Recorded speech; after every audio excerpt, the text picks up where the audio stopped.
नमस्कार। लोकसभा चुनाव को लेकर सियासी हलचल तेज हो चुकी है, लेकिन महाराष्ट्र में बड़ा उलटफेर हो सकता है और तीन बड़ी एजेंसियों के हिसाब से महाराष्ट्र में किसको कितनी सीटें मिल सकती हैं, क्योंकि उत्तर प्रदेश के बाद सबसे बड़ा राज्य महाराष्ट्र ही आता है और इसे छोटा उत्तर प्रदेश ही माना जाता है। तो ऐसे में महाराष्ट्र में काफी हलचल हुई है और इसी बीच महाराष्ट्र को लेकर 48 लोकसभा सीटों पर तीन बड़ी एजेंसियों के ओपिनियन पोल भी सामने आ चुके हैं। और अगर आज महाराष्ट्र में लोकसभा की 48 सीटों पर चुनाव होता है तो महाराष्ट्र में किसे कितनी सीटें मिल सकती हैं। इस बार इंडिया वर्सेस एनडीए गठबंधन क्या कुछ आंकड़ा बनेगा, क्योंकि महाराष्ट्र में हलचल काफी हुई है। पहले शिवसेना, फिर एनसीपी और कहीं ना कहीं काफी कुछ बदलाव देखने को मिला है महाराष्ट्र में। तो ऐसे में महाराष्ट्र को लेकर क्या आंकड़ा बन सकता है, क्योंकि 2019 में महाराष्ट्र में एनडीए गठबंधन जिसमें शिवसेना थी 41 सीटें 48 सीटों में से हासिल हुई थी, लेकिन कांग्रेस को 1 और सीपीएम को 4 सीटें मिली थी। इसके अलावा 1 सीट यहां पर अन्य के पक्ष में भी रही थी। लेकिन इस बार माना जा रहा है कि महाराष्ट्र में पेच फंस सकता है और क्या कुछ आंकड़ा होगा 2024 में मोदी या महागठबंधन। उत्तर प्रदेश के बाद छोटा उत्तर प्रदेश महाराष्ट्र को ही माना जाता है, क्योंकि सबसे ज्यादा सीटें उत्तर प्रदेश के बाद महाराष्ट्र में ही आती हैं। तो ऐसे में यहाँ का क्या आंकड़ा बन रहा है, इसको लेकर ईटीजी और यहाँ पर अन्य एजेंसियों के ओपिनियन पोल हैं, जिसमें सैंपल साइज 9600 लोगों की राय ली गई है। उसके बाद महाराष्ट्र के सर्वे के हिसाब से महाराष्ट्र में बीजेपी शिंदे अजित पवार को कितना फायदा मिलेगा या किसको कितनी सीटें मिलेगी, इसको लेकर महत्वपूर्ण विश्लेषण सामने आ चुका है।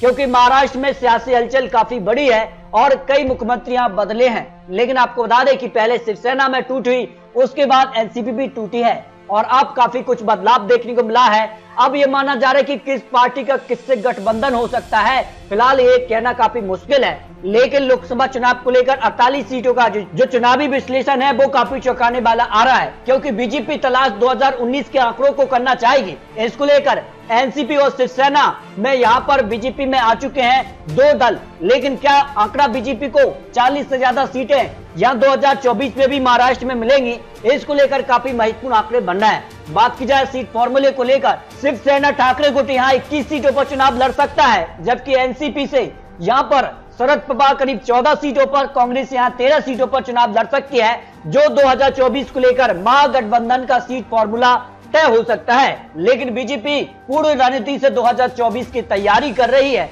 और कहीं ना कहीं महाराष्ट्र को लेकर, बिहार और उत्तर प्रदेश को लेकर जो रणनीति है वो काफी चौंकाने वाली सामने आ रही है, क्योंकि महाराष्ट्र में यहाँ बीएमसी चुनाव की भी तैयारी शुरू हो चुकी है। और ऐसे में महाराष्ट्र में क्या बड़ा उलटफेर होगा, इसको लेकर जो महत्वपूर्ण आंकड़े नवभारत टाइम्स नाउ के हिसाब से भी सामने आ रहे हैं, क्योंकि 3 से 4 बड़े एजेंसियों के ओपिनियन पोल महाराष्ट्र लोकसभा के 48 सीटों पर आ चुके हैं। लेकिन इससे पहले कुछ महत्वपूर्ण जो सवाल है, क्योंकि महाराष्ट्र में काफी हलचल हुई है, क्योंकि अब शरद पवार की पार्टी में टूट हो चुकी है। उसके बाद इसे किसे जिम्मेदार माना जा रहा है, तो शरद पवार को 40%, अजित पवार जो कि अलग गुट बन गए हैं, जो कि बीजेपी के साथ चले गए हैं, इनको भी 18% जिम्मेदार माना जा रहा है, जबकि बीजेपी को इस पर 22% और ईडी सीबीआई को भी यहाँ पर 20% लोग मान रहे हैं, क्योंकि जिस कार का यहाँ पर बड़ा फैसला अचानक से अजित पवार ने लिया, उस पर भी सवाल निशान सामने आए हैं।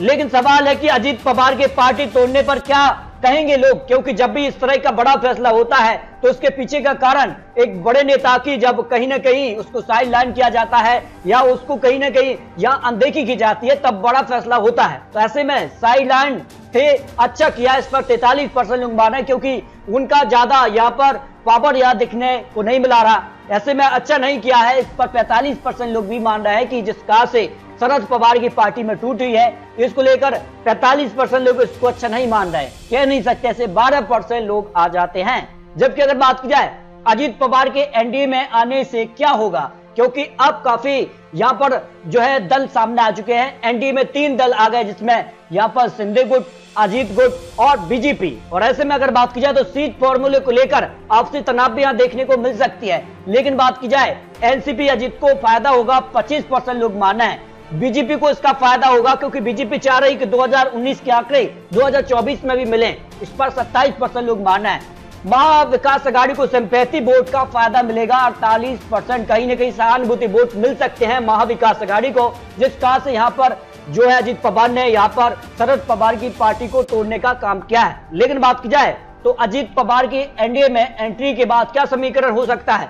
एनडीए 2019 दोहरा पाएगी, इस पर 31% लोग मान रहे हैं। फायदा लेकिन कोई खास नहीं होगा, 33% लोग इस पर मानना है। नुकसान सीट के लिए कलह यहां पर हो सकती है। सीट कहीं ना कहीं यहां पर पहले से भी बीजेपी में कई दिग्गज नेता यहां सीटों के लिए यहां पर तैयार है, तो ऐसे में 36% लोग माने कि सीटों को लेकर आपसी तनाव बढ़ सकता है। लेकिन बात की जाए अगला सवाल के लिए, इसके अलावा अगर बात की जाए शरद पवार के एनसीपी को दोबारा खड़ा कर पाएंगे?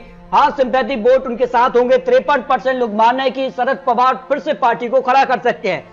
या 36% संगठन अजीत के साथ है, इस तरह का भी दावा कर रहे हैं अनुभव। लेकिन उम्र ज्यादा हो चुकी है, जिसको लेकर अजीत पवार ने शरद पवार पर भी सवाल उठाए थे कि अब कहीं ना कहीं शरद पवार की यह उम्र हो चुकी है, उस लिहाज से अब कहीं ना कहीं पार्टी की कमान अजीत पवार को मिलना चाहिए। इस तरह से अगर बात की जाए तो राज ठाकरे ने भी एक बड़ा सवाल उठाया, क्योंकि राज ठाकरे भी महाराष्ट्र में काफी अहम भूमिका में होते हैं। इसके अलावा बड़ा सवाल है कि अजीत पवार के एनडीए में आने से शिंदे पार्टी पर क्या असर पड़ेगा, क्योंकि कहीं ना कहीं यहाँ पर जो है मंत्रालय में भी काफी हलचल होगी। इसके अलावा अगर बात की जाए तो असंतोष बढ़ेगा, 27% शिंदे के लिए बड़ा खतरा, 42% लोग मान रहे हैं कोई असर नहीं होगा, 31% लोग मानकर चल रहे हैं। तो इस तरह से बात की जाए तो महाराष्ट्र को लेकर कुछ महत्वपूर्ण सवाल रखे गए हैं, क्योंकि महाराष्ट्र में काफी हलचल इस वक्त देखी गई है। और अब बात करते हैं महाराष्ट्र को लेकर कुछ पुराने आंकड़े और जो नए 3 सर्वे सामने आ रहे हैं, उस हिसाब से क्या कुछ आंकड़ा बन सकता है।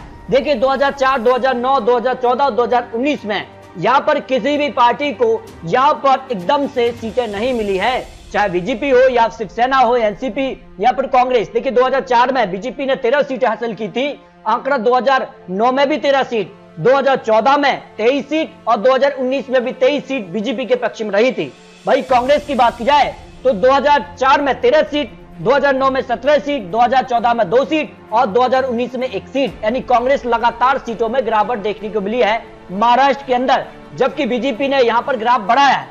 एनसीपी की बात की जाए तो 2004 में 9 सीट, 2009 में 8 सीट, 2014 में 4 सीट और 2019 में भी 4 सीट। इसी तरह शिवसेना की सीटों में भी इजाफा हुआ है, 2004 में 12 सीट, 2009 में 11 सीट, 2014 में 18 सीट और 2019 में यहाँ पर 18 सीट रही। इस तरह से शिवसेना यहाँ पर सीटों में इजाफा किया है, भारतीय जनता पार्टी की सीटों में भी बढ़ी है। अब क्या आंकड़ा बन सकता है 2019 के मुकाबले 2024 में क्या आंकड़ा बनेगा, इसको लेकर महाराष्ट्र को लेकर ओपिनियन पोल के भी आंकड़े सामने आ रहे हैं। सबसे पहले बात करते हैं इटीजी नवभारत ओपिनियन पोल के हिसाब से महाराष्ट्र में एनडीए गठबंधन को 25 से 29 सीट मिल सकती हैं, जबकि वोट शेयर 44 से 28% रहने की संभावना लगाई जा रही है, क्योंकि जिस कार की महाराष्ट्र में हलचल हुई है और जो नुकसान भारतीय जनता पार्टी को महाराष्ट्र में देखने को मिल रहा है, उसकी भरपाई भारतीय जनता पार्टी करते नजर आ रही है। लेकिन 2019 के मुकाबले अभी भी कुछ सीटें पीछे नजर आ रही है। महाविकास आघाड़ी 17 से 21 सीटें मिल सकती है, 43% वोट शेयर, और अन्य की बात की जाए तो 1 से 2 सीट भी जा सकती हैं। इस तरह से महाराष्ट्र में फिलहाल अगर बात की जाए तो पेच फंस सकता है, कड़ी टक्कर यहां देखने को मिल सकती है। इसके अलावा अगर बात की जाए तो इंडिया टीवी ने भी हाल ही का सर्वे जारी किया है महाराष्ट्र को लेकर। बीजेपी अपने दम पर 20 सीटें हासिल कर सकती है, शिंदे गुट को 2 सीटें जा सकती हैं, एनसीपी को यहां पर 2 सीटें जो कि अजीत गुट के साथ है। इस तरह से यहां पर एनडीए करीब 24 सीट तक पहुंच रहा है। जबकि अगर बात की जाए कांग्रेस के लिए, यहां पर अच्छी खबर सामने आ रही, जो इंडिया टीवी ने सर्वे जारी किया है, 9 सीटें कांग्रेस के पक्ष में जा सकती हैं। शिवसेना उद्धव गुट को यहाँ 11 सीटें और एनसीपी शरद पवार को 4 सीटें मिल सकती है। इस हिसाब से अगर बात की जाए तो करीब 24 सीटों का फॉर्मूला बन रहा है, यानी कांटे की टक्कर महाराष्ट्र में देखने को मिल सकती है। जो महाराष्ट्र को लेकर सीएनएक्स का ओपिनियन पोल, उस हिसाब से एनडीए को 24 सीट, इंडिया गठबंधन को भी 24 सीट जा सकती है। यानी महाराष्ट्र में फिलहाल अगर बात की जाए तो कांटे की टक्कर देखने को मिल सकती है, जो महाराष्ट्र को लेकर सबसे ताजा और सबसे लेटेस्ट ओपिनियन पोल सामने आ रहे हैं। तो इस तरह से महाराष्ट्र को लेकर काफी चौंकाने वाले आंकड़े सामने आ रहे हैं। फिर भी आपको बता दें, ये चुनावी आंकड़े, चुनावी अनुमान है। आने वाले वक्त में महाराष्ट्र में क्या और बड़ी यहाँ पर उलटफेर होगा, क्या महाराष्ट्र में कुछ नया देखने को मिलेगा, ये तो आने वाला वक्त ही बताएगा। लेकिन लोकसभा चुनाव में ज्यादा वक्त बचा नहीं है और उत्तर प्रदेश के बाद महाराष्ट्र सबसे बड़ा राज्य आता है, और उस हिसाब से महाराष्ट्र में कांटे की टक्कर देखने को मिल रही है। आपको क्या लगता है महाराष्ट्र में एनडीए गठबंधन, जिसमें यहाँ पर शिवसेना, यहाँ पर शिंदे गुट, और अगर बात की जाए तो अजीत पवार, यहाँ पर एनसीपी गुट और भारतीय जनता पार्टी, क्या यहाँ पर 2019 के आंकड़े दोहरा पाएगी? या फिर नया गठबंधन जो इंडिया बना है, इस हिसाब से क्या कुछ आंकड़ा बनेगा, ये आपको आने वाले वक्त में और महत्वपूर्ण विश्लेषण देंगे। फिलहाल आपको क्या लगता है लोकसभा चुनाव में किसको पूर्ण बहुमत मिलेगा? क्या भारतीय जनता पार्टी यानी फिर से प्रधानमंत्री मोदी जी हैट्रिक की तरफ बढ़ने जा रहे हैं, या इंडिया महागठबंधन वापसी करेगा? इस पर आप रख सकते हैं। मिलते दोस्तों और लेटेस्ट और महत्वपूर्ण विश्लेषण के साथ, तब तक के लिए जय हिंद, जय भारत।